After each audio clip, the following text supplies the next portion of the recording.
And before we have our sisters address you, we want to give a brief update on his medical status and also our demands. So at this time, I will have Attorney Patrick Salvi Jr. and Attorney B. Ivory Lamar join me as we update you.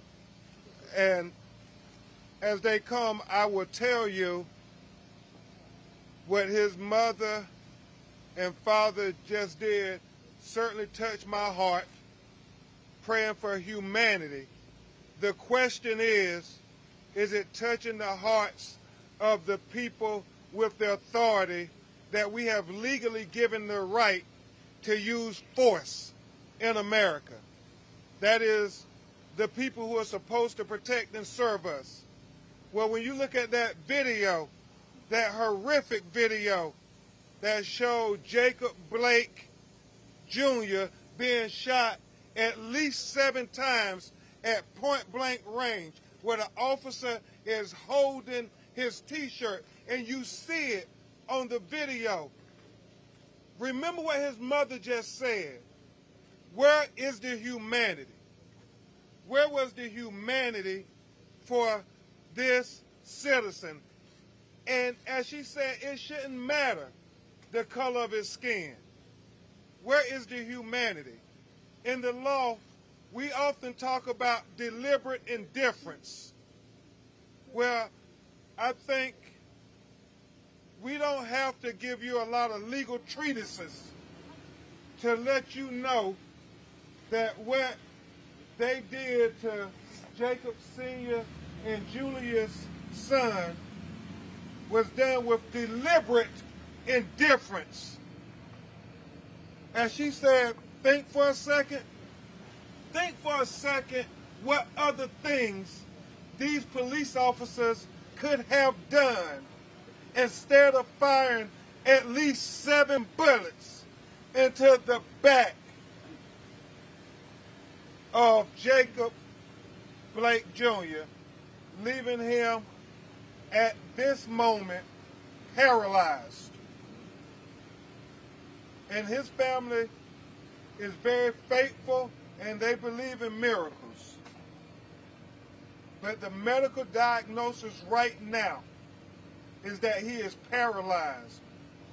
And because those bullets severed his spinal cord and shattered some of his vertebrae that Attorney Salvi will get to in more detail, it is going to take a miracle.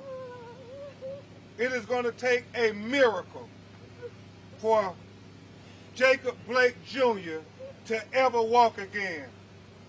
He is currently in surgery as we speak, still struggling to sustain his life and to hopefully become some resemblance of the man he once was.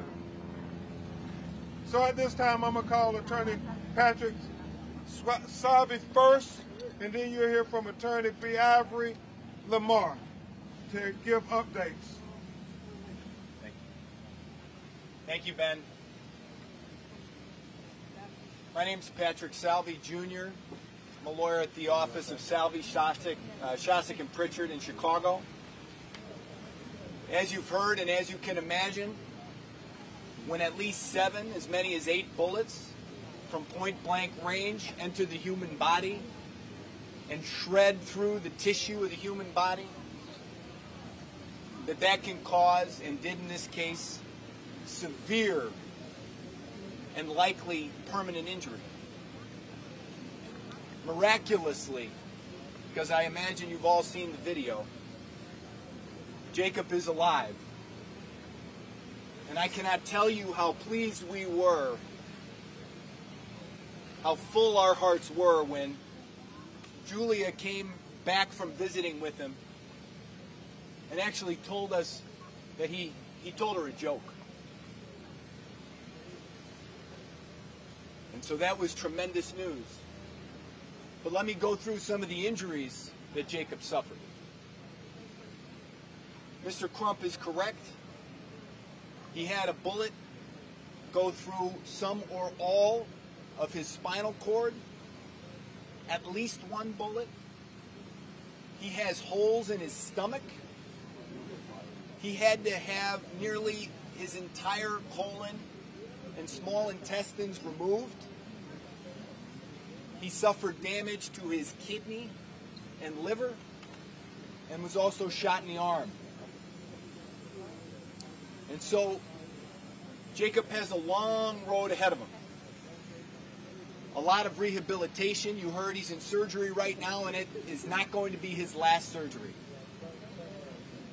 So he has a long road to recovery. We are going to hope and pray for as good of a recovery as we can possibly get.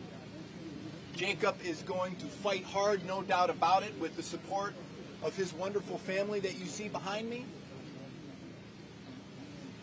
But that type of rehabilitation and recovery, it's not free.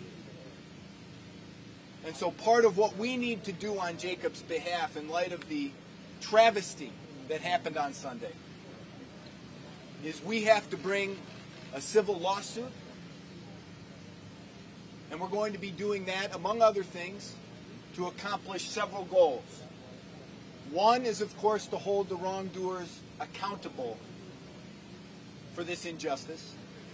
The second is to get Jacob the resources that he will need. He's a young man. He's got decades of life ahead of him. And what he needs now and what the civil justice system provides for under these circumstances is the best possible medical care to absolutely maximize his recovery. And so we're going to fight for him for that.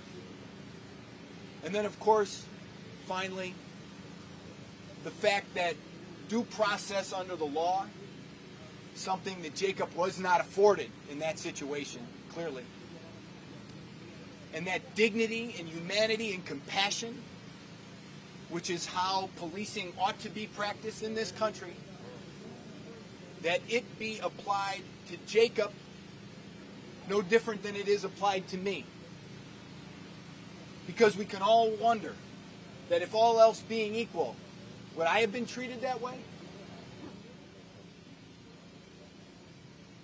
So those are the things we're going to fight for.